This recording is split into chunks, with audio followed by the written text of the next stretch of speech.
AJ again, no head coaching experience. I think what irks us here on the show, if you've been watching, is the fact that he's been very derogatory to previous generations of basketball.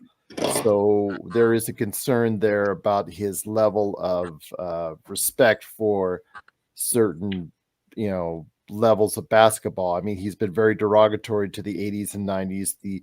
What was it, the plumbers comment that he made that made a lot of headlines. He's rubbed himself the wrong way already. And we've already had a coach in Darvin Ham who you always worried about every press conference because about the things he would say there and the way he would get the kind of pushback he would from Lakers fans. Your thoughts on JJ as it gets closer and closer to the reality of him becoming the head coach? That doesn't bother me so much as I think about. I mean, I feel like a lot of society has developed an overly thin skin, and that's fine. I mean, Phil Jackson used to piss people off. Phil Jackson won plenty of championship, and so that quality to me is frankly the least concerning for me. I mean, everybody who's saying like, well, Dan Hurley's never coached in the NBA. Yes, and neither has JJ Redick. And so any logic that you apply to the Dan Hurley paradigm that includes experience. How about playing experience? If you're supporting JJ Redick, that's a bad paradigm because how about playing experience? That doesn't. None of these other candidates have ever played in the league. Nobody's playing, Tom. Nobody's on the court. It doesn't matter. It makes a difference whether the coach is a player. It does not. It's a huge difference. It does not. It does not. You're wrong. Oh, let's talk about Greg Popovich then. He's terrible. There are exceptions. but it's always much harder for a non-player. Was that so hard? Head coach in the league. Was that so difficult? No. Listen, this is all I'm saying is that it's a bad example. It's not an accurate example because Redick has even less experience in terms of coaching, which is what his job will be. NBA experience is probably more important than coaching. Coaching. He has zero experience coaching. He has no idea what he's getting himself into. He would love the job. If he wants to be a coach so bad, why did he not accept a job anywhere else? Because he wants the Lakers job. He's not afraid of the job like all of these other guys are. Why would you be afraid of the Charlotte job? The Charlotte job is a losing job because they're a losing organization. They haven't had a winning season since God knows when. I disagree with all of this. I just think it's a little bit one-dimensional and overly focused on one candidate. And there's plenty of candidates who are. Jamie, in fairness, now, if you were offered the Charlotte job and the Lakers was out there as well, would you take the Charlotte job? The Lakers job wasn't out there though. Somebody had the Lakers job at the time. Well, maybe he knew that it would be out there. I mean, it's always out there. The job's been out there for over a month. It's been out there since Phil retired. Let's be honest, but that's not the point. The point was there was not a vacancy at the time. He chose to coach his kids instead. He chose 9-year-olds. He started his recruitment. He started his recruitment 2 months before Darvin Ham got fired when LeBron James asked him to join him on the Mind the Game podcast. The main purpose of Mind the Game podcast was to display for everybody what a great prospect JJ Redick was and to make him the leading candidate for the Los Angeles Lakers coaching job. You've read so much into this. It's incredible. Let me get Michael in this. Okay, these guys have this kind of discourse, by the way, on LakerHolics.com, and Michael's usually the guy, L-Rob's usually the guy that's laughing at them from afar.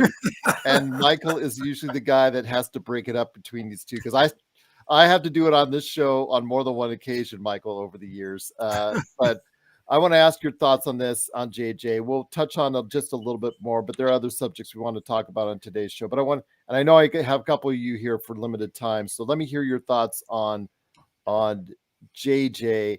His comments from the past. Are you willing to let that go just because of what you think he might be able to do for you in the future? Well, the first thing, and coming out of multiple sources out of Laker camp, is that AD will be really involved in this. Honestly, it might be up to AD in some respects because, and let's face it, JJ wasn't exactly flattering to AD. So I don't know what that's going to cause. I don't know if AD's on board with him or not. That's one thing to consider. I think he's got a brilliant basketball mind. No doubt that he would make a fine offensive coordinator for sure. As an assistant, he has the media savvy that's required for this job. I mean, that was Darvin, spent half of his time taking his foot out of his mouth. So he has that going for him. A couple of things that are, can he lead? We don't know that really. I mean, we don't know if he can lead or not. We do, and we won't know that until he's hired, or, you just can't. You can say, yeah, the guy knows his X and O's inside and out. We know that. But can he lead? The other thing is, can he develop young talent? That's been put out there in multiple sources, that is a huge part of their search, is finding somebody they feel can develop young talent, because with the new CBA, you're going to have to be able to do that. You just can't buy your way to a championship anymore. So I'd like to hear what his plans are for the guys we have. I mean, Lakers are going to go, they're going to be looking around for trades. They're going to be looking around for improvements. Doesn't necessarily mean that any deals worthwhile is going to fall into their laps. So what's his plans for the guys? I know he loves Austin. I mean, he's made that very clear that he loves Austin. I'd like to be I'd like to, be in that room, listening to that room when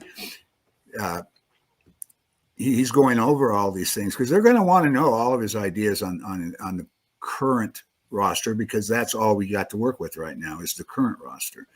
So I don't know. I mean, the guys with coaching experience, head coaching experience, have all been fired. So, I mean, it's not like they've been wildly successful and now the Lakers are going to scoop them up. I mean, they're all good basketball minds. So this is not a great field of candidates, Michael. It's not. It really never is. It never is, because most of the good guys are all hired.